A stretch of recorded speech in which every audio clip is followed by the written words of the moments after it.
Hello dear friends, तो मैं हूं आरती। संस्कृति आईएएस यूट्यूब चैनल पे आप सभी का स्वागत है। मैं हाजिर हूं एक नए विषय को लेकर के। एक टर्म है जिसको बोलते हैं डिजिटल सोवेनिटी, या कह सकते हैं डिजिटल संप्रभुता। ये शब्द चर्चा में आया है रसिया के एक प्रकार के डिसीजन से। तो रूस ने क्या किया है, बहुत सारे सोशल मीडिया को अपने यहाँ से हटा दिया है, बहुत सारी वेबसाइट हटा दी हैं। पहले था कि उनकी प्रोसेसिंग स्लो की गई थी, लेकिन हाल फिलहाल में देखा गया कि अगर आप उन वेबसाइट्स को या एप्लीकेशंस को या वहां तक पहुंचने का प्रयास करते हैं तो वहां पर एरर दिखा रहा है। अब ऐसा क्यों किया गया है ये समझेंगे, उसके बाद ही जो शब्द मैंने आपको बताया था स्टार्टिंग में, डिजिटल सोवेनिटी, ये चर्चा में आया। तो देखिए क्या लिखा हुआ है, रूस में व्हाट्सएप, यूट्यूब और इंस्टाग्राम ये सारे बंद हो गए हैं। ये बोले हैं कि हम अपना खुद का चलाएंगे। तो रसिया पहला देश नहीं है जो इस प्रकार का काम कर रहा है। बहुत सारी दुनिया में देश है, नॉर्थ कोरिया, चाइना हो गया, जिन्होंने इन चीज़ों पर अपने यहाँ प्रतिबंध लगा दिया है। अब आपके मन में आ रहा होगा मैम वो लोग करते कैसे हैं बातचीत। उनके खुद के इसी प्रकार के सोशल मीडिया प्लेटफॉर्म्स होते हैं जो उनके देश के द्वारा ही बनाए गए होते हैं, और जो भी चीज़ें हैं वो खुद ही ऑपरेट करते हैं, खुद ही यूज़ कर रहे हैं। तो क्या लिखा है, हाल ही में रूस ने व्हाट्सएप, यूट्यूब, इंस्टाग्राम, फेसबुक जैसे प्रमुख विदेशी डिजिटल प्लेटफॉर्म्स को राष्ट्रीय डीएनएस सिस्टम से हटा दिया है। राष्ट्रीय डीएनएस सिस्टम से हटाने का मतलब होता है कि अब आप उनको नहीं ऑपरेट कर पाएंगे, या कह सकते हैं आपकी वहां तक पहुंच शून्य कर दी गई है। प्रमुख बिंदु यही है यहाँ पर। अब इसको बोला जा रहा है वैश्विक डिजिटल राजनीति। अब जितने भी ये एप्लीकेशन देखेंगे ये सारे पश्चिमी देशों के हैं, और पश्चिमी देशों के साथ रूस के कुछ अच्छे संबंध नहीं है। बहुत समय पहले भी यही लग रहा था कि और भी ऐसी ही चीज़ चलती रही। रूस के संबंध अगर पश्चिमी देशों से लगातार खराब होते रहे तो एक समय आएगा जब ये सारे प्लेटफॉर्म्स बंद कर देंगे, और ये फिलहाल हो भी गया है। यह केवल एक तकनीकी कार्यवाही नहीं है, इसको हम बोलते हैं डिजिटल संप्रभुता, कि डिजिटल चीज़ों को लेकर भी हम दूसरे देशों पर निर्भर नहीं है, हम अपना डिसीजन खुद लेंगे। ये यहाँ पर एग्जाम्पल सेट कर रहे हैं।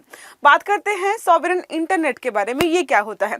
तो रूस ने 2019 में ही इसे लॉन्च किया था, जिसका नाम है सॉवरेन इंटरनेट लॉ। अब ये क्या होता है इसके बारे में समझते हैं। तो देश के भीतर इंटरनेट ट्रैफिक को नियंत्रित करने का अधिकार सरकार को मिला है। इसमें सभी इंटरनेट सेवा प्रदाता जो भी होते हैं, इनको राष्ट्रीय डीएनएस सिस्टम का उपयोग करना अनिवार्य होता है।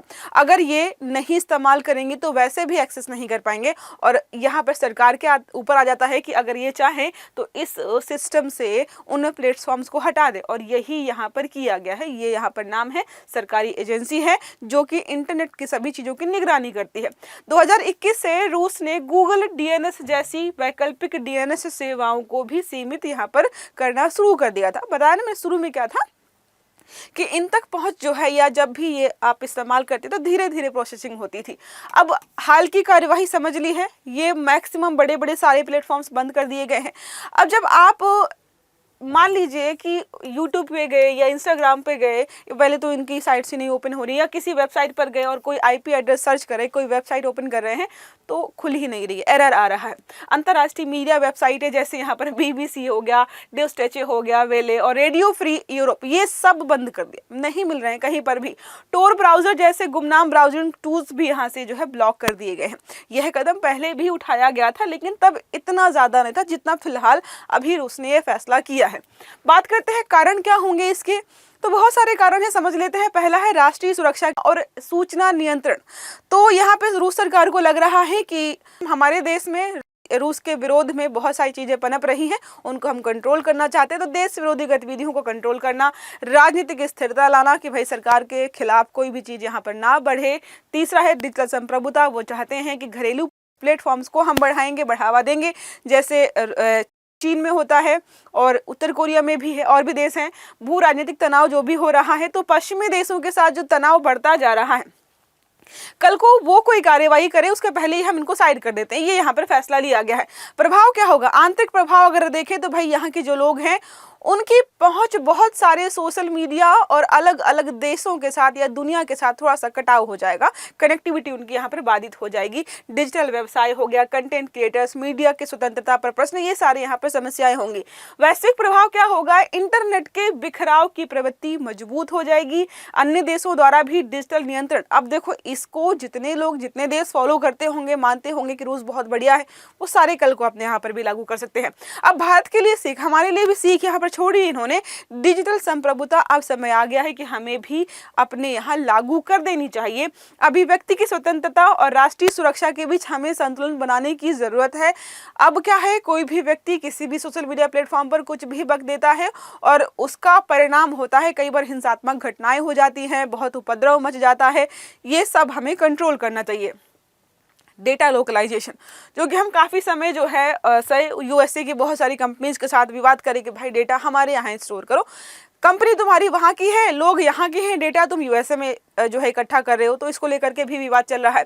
अब देखो, हम बात करते हैं कौन कौन से देश ऐसे हैं जहां पर प्रतिबंधित हैं चीजें पूर्णतः या आंशिक। तो चीन में सब कुछ पूर्णतः प्रतिबंधित है, वो लोग अपने खुद के एप्लीकेशन, खुद के वेबसाइट्स सब कुछ खुद का चलाते हैं। उत्तर कोरिया में पूर्ण प्रतिबंधित, ईरान में स्थायी और आंशिक प्रतिबंध लगाया गया है, रूस में सख्त नियंत्रण लागू किए गए हैं और पूर्ण और आंशिक दोनों प्रकार के प्रतिबंध है।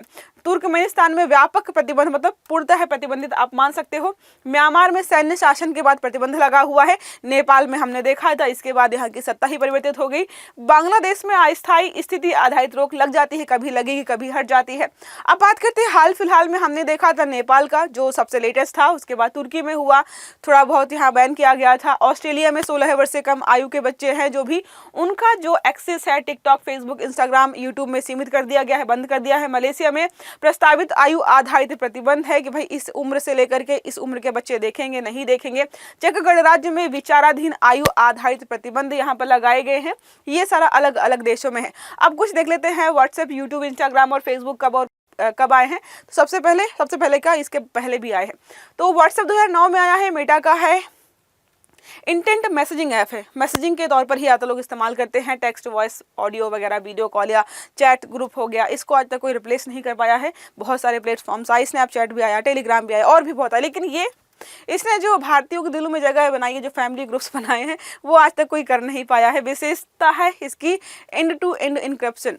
कंपनीज का डेटा सरकारें मांगती रह जाती हैं, ये नहीं देते हैं। यूट्यूब है, 2005 में आया। गूगल अल्फाबेट इंक का है। वीडियो शेयरिंग प्लेटफॉर्म है। वीडियो अपलोड करना, स्ट्रीमिंग, लाइव प्रसारण हो गया।